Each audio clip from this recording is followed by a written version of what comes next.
Derwin James is one of the Chargers' best players and the heart and soul of the team, but is entering the final year of his rookie deal. Will the Chargers be able to get an extension done before the new season starts, and what will it look like? You are Locked On Chargers, your daily podcast on the Los Angeles Chargers, part of the Locked On Podcast Network, your team every day.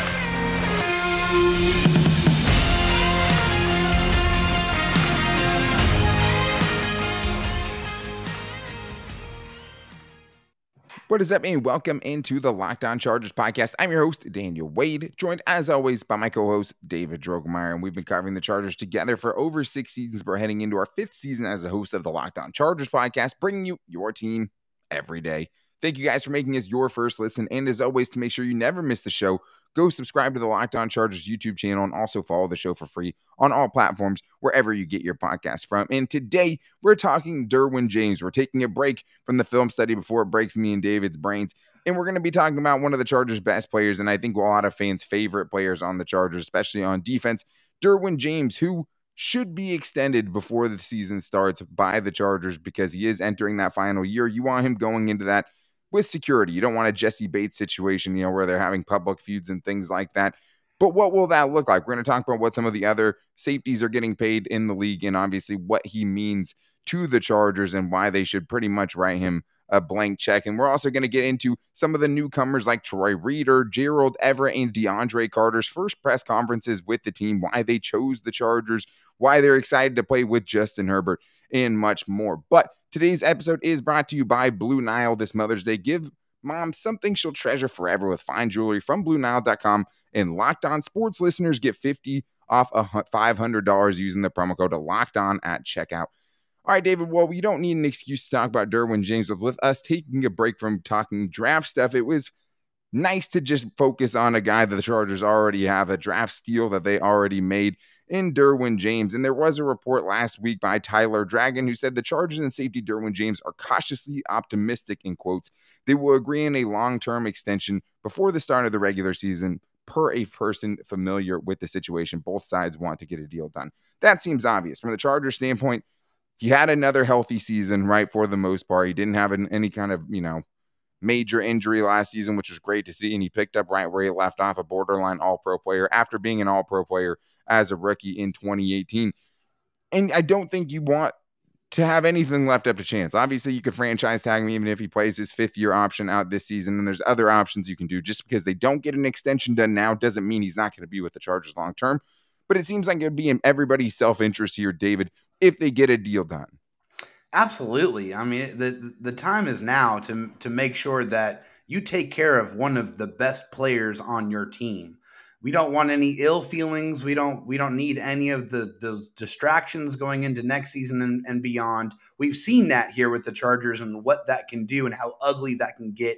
And that's just completely unnecessary. The Chargers need to take care of Derwin James. They need to get it done quickly, and they need to put that in the rearview mirror and focus on acquiring a Super Bowl championship.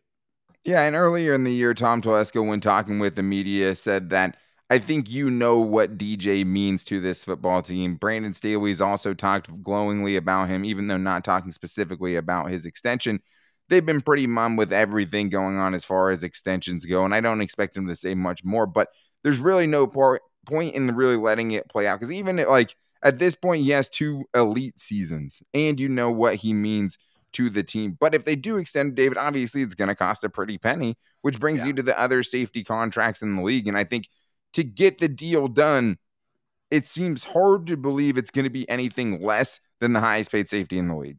Yeah, absolutely. I mean, so you're looking at the top 3 highest paid safeties in the league. Number 1 right now is Jamal Adams at 4 years, a little over $70 million. Then you have Harrison Smith who is at 4 years, $64 million. And then the third is Justin Simmons, which is 4 years, $61 million. Well, and getting the average is $17.5 million for Jamal Adams. That's the important thing. We don't know the years of it, but $17.5 million for Jamal Adams, $16 for Smith, and then $15.5 for Justin Simmons. Yeah, so, I mean, given those dollar amounts there, then you can comfortably assume that Derwin James is going to look to set the market as the highest paid safety in the NFL. Yeah, as he should. I mean, it's because of all the things that he is capable of doing, Daniel. I mean, he's one of your best linebackers. He's one of your best pass rushers. He's one of your best safeties, both free and strong. There's not much Derwin James can't do, and he's the heart and soul of your team, like we mentioned earlier. He is one of the bona fide leaders, whether it's special teams, defense, offense, doesn't matter. He is one of the figureheads of this team. So looking at projections on a contract, Daniel, we're probably looking at in the 4 years, 75 to 76 million. My projection is 4 years, $76 million, 19 million on the average with 43 million guaranteed. I think that's right around where we can expect to see a new Derwin James deal land. And that would make him the highest paid safety in league history. It would make him the highest paid safety on average by $1.5 million. So that'd be quite a pay raise with Jamal Adams really, I mean, making that look like a bad contract too, right? So I wonder if that plays into it at all. It's just like, hey, one safety does have that contract. It hasn't worked out for them. But with Derwin James, I mean, I can sit here and honestly say I think the dude is one of the most physically talented players to ever play that position in the NFL already. Yeah. Obviously, there's injury concerns and things like that, but he is a unicorn because he can cover, he can tackle, he plays physical, but also has, you know, ball skills and stuff, even though he didn't show him a couple times last year. He is a very high IQ player as well. And he's of the heart and soul of this team. So I ended up going with 4 years, $72 million. We're around the same, $40 million guaranteed. That puts him at 18 mil per season. So not, you know, maybe taking a little less than he possibly could because it seems like he could pretty much ask for whatever he wants. I think with the injuries that have happened, I think that's what keeps it as a not just, you know, totally rewriting how safeties are getting paid. I don't see him making like $25 million or something along those lines and just totally resetting the market in that sense. But I do think he goes a little bit over Jamal Adams, and I think he earned it, obviously. Yeah. But the bigger thing is if you see even a single cent less than highest paid safety in the league, I will tell you right now, Derwin James took a discount. So if this deal does get done, and we both assume that it is going to get done, and it's anything less than, you know, $17.6 million per season, he took a team discount. I'm not saying that I think he will, but I'm just saying if it's anything less than the highest paid safety in the league with how good he is at his position, that's definitely what happened. But I think the other part of this, David, which is so hard to quantify, is just what he brings to this team from a veteran leadership standpoint, because he is the heart and soul of this team. Like, he's the heart and soul of the defense. He's the mouthpiece for the entire team. And I just think it's, you know, one thing to keep a guy around for veteran leadership, like we've seen them do with guys like Brandon Mebane, even if they were at the tail end of their career. It's another thing when you're one of your best players, one of the best players at his position in the league, is also the biggest leader on your team as well. Well, I mean, just listen to how Brandon Staley talks about Derwin James. He called Derwin James the quarterback of his defense. And, you know, Brandon Staley is a former quarterback, and so he kind of looks at the game a little bit differently. But, I mean, just as Justin Herbert is, you know, your commander, your quarterback on the offensive side, Derwin James is that signal caller and that captain on the defense as well. He's the quarterback of the defense. He is everywhere. He's around the football. He wants Derwin James where the action is. So you just listen to how everyone around the organization talks about Derwin James, and you clearly and quickly understand how important he is, and he's definitely not going anywhere. I foresee Derwin James wearing lightning bolts on his shoulders and across his chest for a long, long time. Yeah, and I think, I mean, hopefully this year we get to fully realize, you know, how special it's going to be to have him linked up with Brandon Staley and him playing easily on the best defense he's ever played with the most talent surrounding him that he's ever played with. And Brandon Staley saying, hey, we're arming him with weapons. He gets a chance to not have to put the team on his back, right? He gets the chance to just shine and focus on him and what he can do to make this team better. And Brandon Staley can focus on putting him in dangerous areas to help the Chargers get off the field and get the ball back into Justin Herbert's hands, which is always the thing you want to do the most. But it was also excited. Oh yeah, it's super exciting, man. But there are a couple of other guys who I think are exciting that came to the Chargers late in free agency, like Gerald Everett, Justin Herbert's new favorite tight end. I mean, maybe Don Parham. They'll have to find it out. But I think that Gerald Everett is, you know, on his way to probably having his best season yet. And he was very transparent about why he ended up joining the Chargers and what was so special about coming to LA or coming back to LA in this case. So we're going to get into that coming up after this. But first, I need to tell you guys, if there's any kind of jewelry you need for this special person in your life, there's only one place to go, and that is BlueNile.com. Whether she prefers a statement piece or everyday subtle elegance, BlueNile.com has fine jewelry options for every mom. Shop high-quality classic diamond earrings, elegant tennis bracelets, or gemstone pendant necklaces, because Mother's Day is coming up quick, and if I could buy everything on BlueNile.com for my mother, I absolutely would, because she's a saint. But if you're looking for fine jewelry but having trouble choosing, Blue Nile has jewelry experts on hand 24/7, available via phone or chat to help you find a memorable gift at every budget. So mark Mother's Day with something enduring, a classic diamond, stud earrings, elegant tennis bracelets, and much more, and celebrate the special women in your life on BlueNile.com, and you can easily navigate thousands of fine jewelry options. But this Mother's Day, give mom something that she'll treasure. I know I always try to do that time of the year. You should get your mom great stuff anyways, but Mother's Day is a special occasion. So get something she'll treasure forever with fine jewelry from BlueNile.com. And Locked On Sports listeners, Locked On Chargers listeners specifically, get $50 off of $500. This podcast exclusive is good only through Mother's Day. So use the promo code Locked On, all caps, one word. That's promo code Locked On. Plus, every order is insured, ships free, and arrives in a discreet packaging that won't give away the secret. Shop stress-free and find the forever piece that you need at BlueNile.com. All right, David. Well, speaking of Derwin James and speaking of diamonds, there are other guys that we need to get to, got to get their first chance at the microphone, and I think said some very, very interesting things. So we're going to talk about Gerald Everett and also get into DeAndre Carter and Troy Reeder, who had some very nice things to say about Brandon Staley as well, and the Brandon Staley effect of bringing people in, I think, is another big thing. But if you guys do need a second listen, you want to keep up with everything around the NFL, make sure to check out the Locked On NFL podcast. The best experts from around the league, getting to everything going on outside of our Chargers bubble, helps you keep up with everything. But Gerald Everett, David, talked with the media, and very short and to the point, right? And one of the things that we thought was, kind of cool was just how open he was about why he signed with the Chargers. And I mean, there was a lot of reasons you could have deduced on your own. Just like, hey, he did play with Brandon Staley in 2020, even though different sides of the ball and all that stuff, you would have a chance to play with Justin Herbert, which is obviously a great reason to want to come play with the Chargers. But that's not what he said, at least right away, right? And he was asked, what drew you to the Chargers? He said, number one, interest.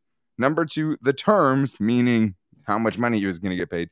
And number three, the potential, the type of team they had last year and the caliber we could have this year. As you guys saw with the offseason moves, I think we'll do pretty well this year. But it was cool, David, to hear someone kind of reflect genuinely about that. He's not just like, yeah, I mean, because like this is just the place I've always wanted to be. It's just like they wanted to pay me. They called me, right? They hit up my agent. And obviously, it's pretty cool that they're going to have a good team this year, too.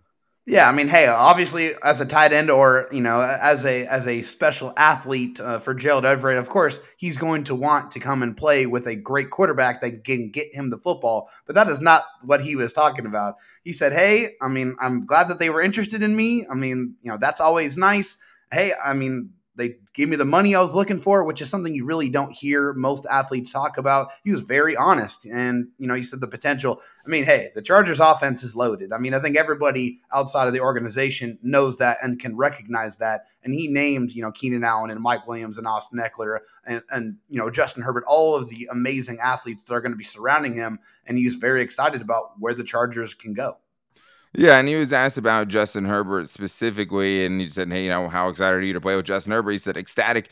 I'm ecstatic. Young quarterback, arguably one of the best in the league, and he has shown some great promise, especially last year. So we're going to try to build on that. It was pretty funny how he was kind of answering things. But he also did say that he does have a relationship with Mike Williams, has a relationship with Keenan Allen, just by being in the same kind of social scene out there in L.A., so he does have some familiarity. Plus now he has a guy like Troy Reeder, who he's played with, Sebastian Joseph Day, who he's played with, and those connections always mean something as well. But the one thing is, David, is he was talking about what the Chargers contract gave, that was given to him this time. What he didn't talk about is, hey, if I do well here with Justin Herbert, I'm going to get double paid, right? Because he has a chance to double dip in some ways, because this isn't potentially the biggest contract he's going to get. The 2 years, $12 million around that he got from the Chargers, like, he's trying to cash in a couple of seasons and hit that market again, seeing what some of these tight ends are getting paid out there and really cash in. And that's what Justin Herbert brings to the table, right? You can look at that and be like, not only am I having a decision to go play with a winner potentially, right, in a team that I think is going to contend, like, the teams he has been on before when he was with the Rams and things like that, but I also have a chance to go here for a couple of years, find this connection with Justin Herbert, put up career seasons, and get paid again. Yeah, I mean, I think that's the beauty of being on a 2-year contract as far as he's concerned, because, if he does go out there and does extremely well and he's playing with a quarterback that can get him the ball anywhere on the football field, and he can really showcase his ability to get yards after catch and be that physical presence and that physical type of player that he has showed so far. And he's also gotten better every single year. And I think the caliber of quarterback that he's going to be playing with this year, coupled with the amount of attention and the amount of connection that Justin Herbert has shown to have with his tight ends so far in his NFL career, I think all of that turns into the recipe for Gerald Everett to be in position to put forth the best season of his career.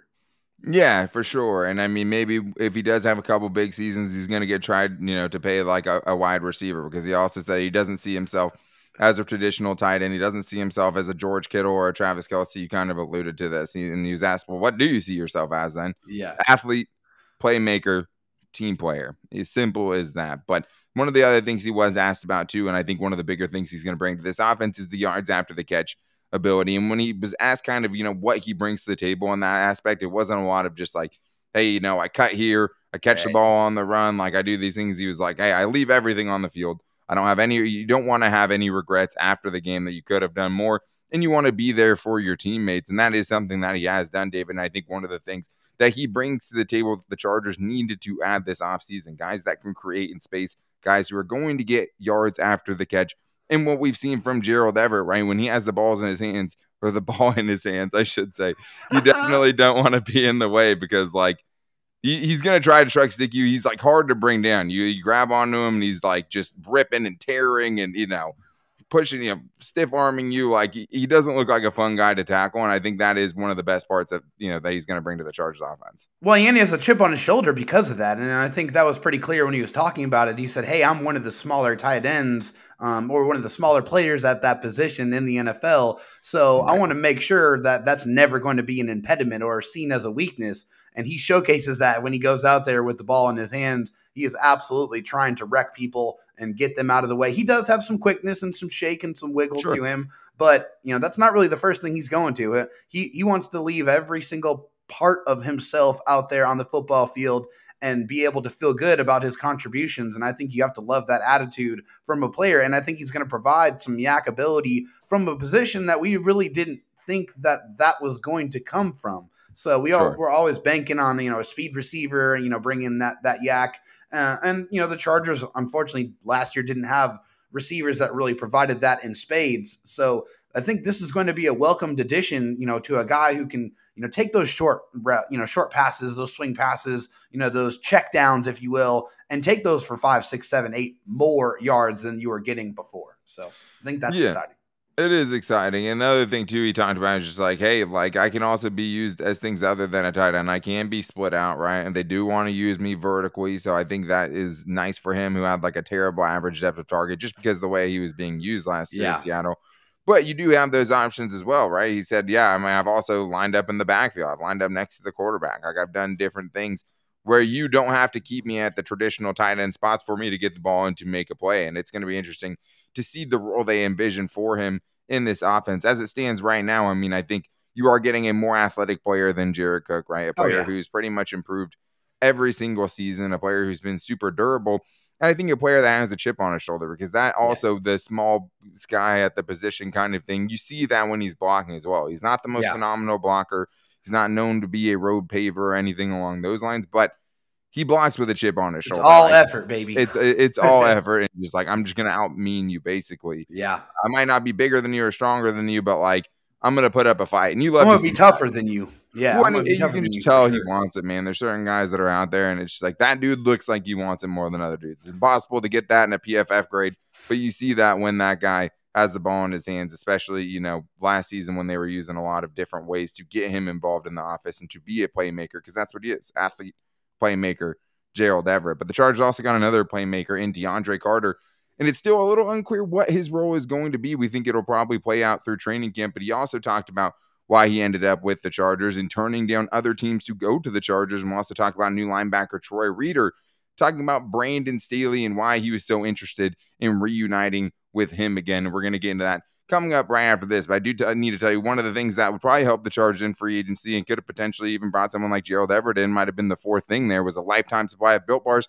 Don't know how that works with the salary cap, but I know if I was in the NFL, it'd be one of the first things I would talk to my agent. He doesn't want to do it. I get a new agent. But Built Bars are the best protein bars out there because you're getting something that tastes like a candy bar that has the health benefits of one of the best protein bars you're going to find. Because if you look at the macros chart at built.com, you can look and see how packed they are with protein. Most bars have 17 grams of protein with 130 calories or less, and they usually have less than 4 grams of sugar and less than 4 grams of carbs. But that's just all to make way for the great flavors, because right now there are so many good flavors. You can go peanut butter, you can go raspberry cheesecake are the limited time flavors they have right now. You can go the chirp flavor Built Bar Puffs, which are the first ever protein infused marshmallow that they have in the Built Puffs. And even the Built Puffs, the regular Built Bars, 100% covered in real chocolate and soft and easy to chew, because it has to taste good or you're just not going to eat it consistently.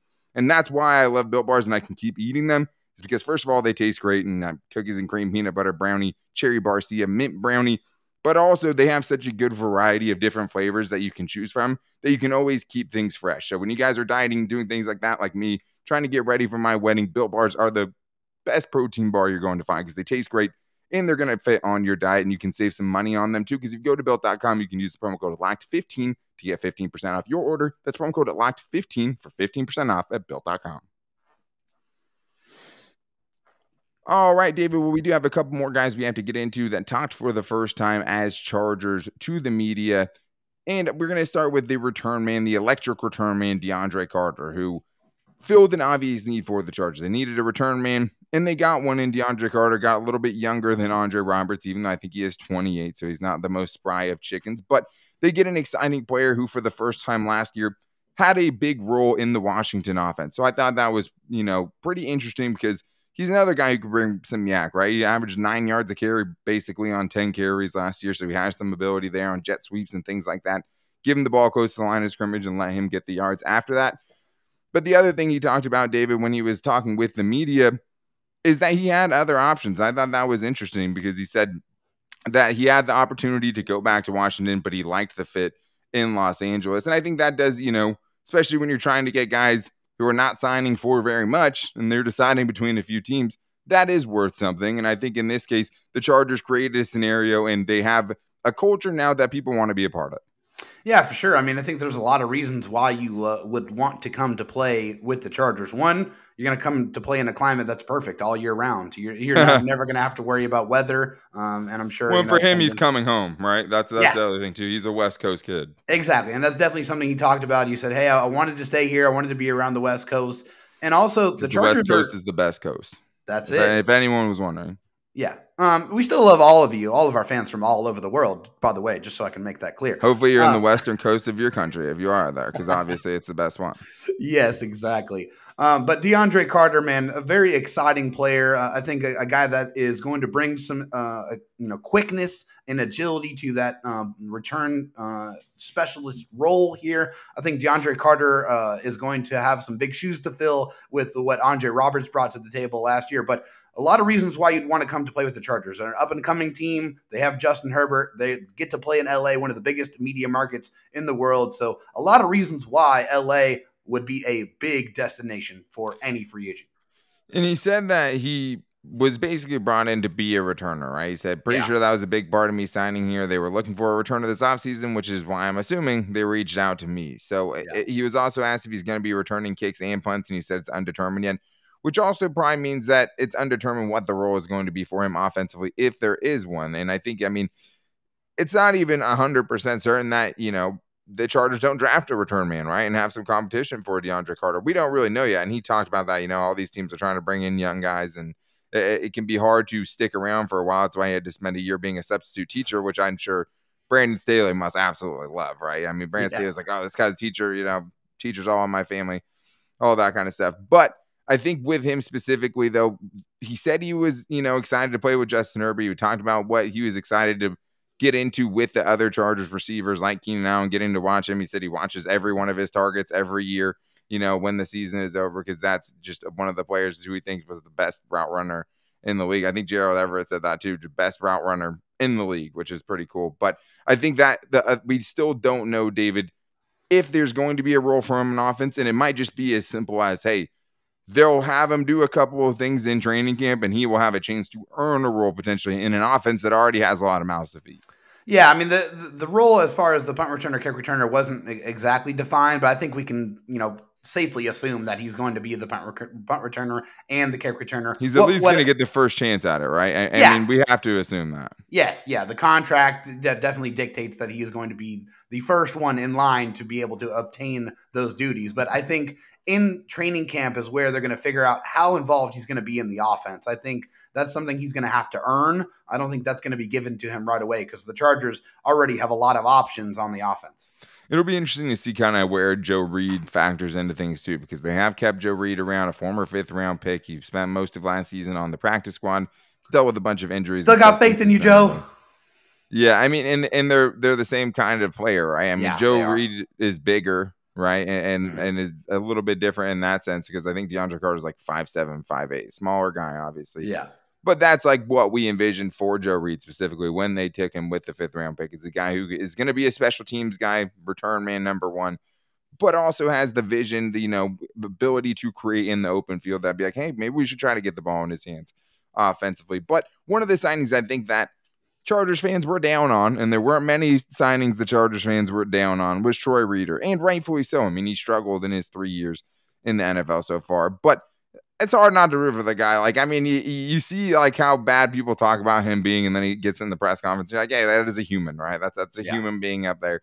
You have to hope for the best. And as Chargers fans, why would you want to hope for anything less than him having his best season ever? Absolutely. Not that I'm saying he's going to, and I don't necessarily think, especially given the situation, letting Kazir White go, bringing in Troy Reeder, I'm not going to say that's a benefit to the Chargers by any means, but there's obviously reasons they brought him in, and there's reasons why he decided to end up signing with the Chargers. I don't obviously know what his options were, but one of the key things you could tell was reuniting with Brandon Staley. And he said when he was with the Rams, when he was coming into his first season as a defensive coordinator, he said it was his first experience being a defensive coordinator, but it didn't feel like it. He instantly just grabbed us with his attention to detail. The effort that he was putting in was contagious.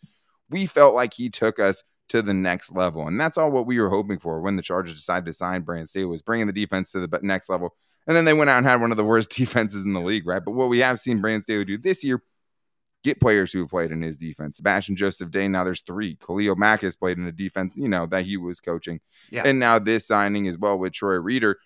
But it also, I think, David, is paying dividends, or at least showing what Brandon Staley said he was going to do, he is doing, right? And he always talked to the rest of his coaches, hey, like, we're going to put the work in. So they want to put the work back in for us. They're going to do all this attention to detail stuff, and the players notice that kind of thing, right? So I think Brandon Staley in that way is drawing people to the Chargers on his own. Yeah, definitely. Brandon Staley, I think you see videos of him at different, coaching, climates and different conferences. And I mean, it's just magnetic when you listen to him. I mean, it's kind of hard not to be transfixed on what he's saying because he's so honest. He's so transparent. Even when he's not talking football. Like he was at that tennis thing, right? And he's just like talking tennis and his love for Rafa Nadal. And it's like, I wanted to sit there and listen about tennis. I'm not even a tennis fan. Like he makes everything interesting. And it's so easy for me to see why the players gravitate towards him and want to be around him and trust and believe in him as a leader. I think that's all pretty obvious to me. And, he's always talked on multiple different occasions how he wants to get his guys, and relationships and familiarity is very important to Brandon Staley. So it doesn't surprise me at all to see him want to bring in Troy Reeder and bring in Sebastian Joseph Day and bring in a Khalil Mack via the trade. Get his guys. I mean, last year he said, hey, I didn't really have my guys to be able to deploy the defense that I want to play. So this year he went out and got the guys that he felt like he needed to go out there and execute and showcase the defense that was number 1 in the NFL a couple of years ago. And it's interesting, too, because I wonder how close Brandon Staley feels like this defense is to getting what he needs, right? Because obviously we know they're a lot closer. They're a defense that give up over 27 points per game last season, and people are trying to judge Justin Herbert based on wins and losses when it's like, unless he put up 27 points per game, he wasn't winning that game for the most part. So annoying to me. It's not a QB stat. Stop. No, it's not. It's not. But I say that just to kind of go to the point of like, not everything can just be taken, that literally when you see those things, that things don't necessarily connect that way. But with Brandon Staley specifically, And the defense, I do think it has come a long way. I do think it's going to be obviously much improved. There's way more talent because they obviously just didn't have enough starting talent. They didn't have enough depth last year. Right. And depth is still going to be an issue as we see it right now heading into the draft. But one of the things you're seeing, though, is that people are taking notice. And someone like Troy Reeder is saying, hey, I wanted to go to a team that had just about as good of a chance as the team I came from. He came from the Rams, the team that just won the Super Bowl. So when you hear stuff like that and you hear, the Chargers are going to be ready for to be a dangerous team, I think that's kind of how we see it. Like, I mean, obviously it's too soon to make any predictions or anything like that, but that's a good way of phrasing it. The Chargers are going to be a dangerous team. There's a lot of dudes on the Chargers now that a lot of other teams would want and a lot of other teams are afraid of. And I think that's the Chargers are looming, right? And there's been a lot of dark horse seasons and, Chargers are the low-key team you should be worried about. This year's hitting a little bit different, and there's a different level of talent on this Chargers defense, and we'll see how much, they continue to improve the offense, even with some subtle additions that they've made so far. But very exciting time to be a Chargers fan and get to root for Derwin James and, Joey Bosa here. But that is going to wrap things up for today's show. Thank you guys for joining in, even though we're taking a break from the draft today. We appreciate it. Got to talk a little bit about Derwin James and some of the newcomers again. We appreciate you guys. We all know, we put in the work because you guys, put in the effort to come listen to the show and download the show and watch us on YouTube and subscribe to the Locked On Chargers YouTube channel and, listen to the podcast and follow all the places and subscribe wherever you get your podcast from. In the weeks like this, we really appreciate all the kind words and stuff because it has been a long week for us. I'm not going to lie to you guys with that. And these things happen every once in a while, especially during the off season when there's no games, but just is another moment to be very appreciative for the fans that we have and the people that show up day in and day out and continue to support us in the journey that's been, 6 seasons up till this point. But we love what we do, and that's why we can come on and have fun even on a week that's been really, really long with very, very little sleep. So we appreciate you guys. Make sure you don't miss the show, though. We will be back tomorrow with more draft stuff and some fun draft positions. We're getting into wide receivers and running backs. We're talking about Jamison Williams and the other guys in the first round, and also talk about, some running backs who could be RB2 or some ways the Chargers could find help at wide receiver without having to do it in the first round. But to make sure you don't miss it, make sure you guys are also following on all of our social media because we post the show to all of our pages. So you can find us on Twitter at LockedOnLAC. You can find our Locked On Chargers Facebook page and also at Locked On Chargers on Instagram. You can also find David on Twitter at DroTalkSD and me on Twitter at DanTalkSports. If you guys want to call in and get your thoughts on the show, the number for the voicemail line is 323-524-7924. And we try to get every Chargers voicemail played on the show. But we will be back with you guys tomorrow as your first listen, as always, with some wide receiver and running back talk with the draft coming up. But until then, take it easy and go Bolts.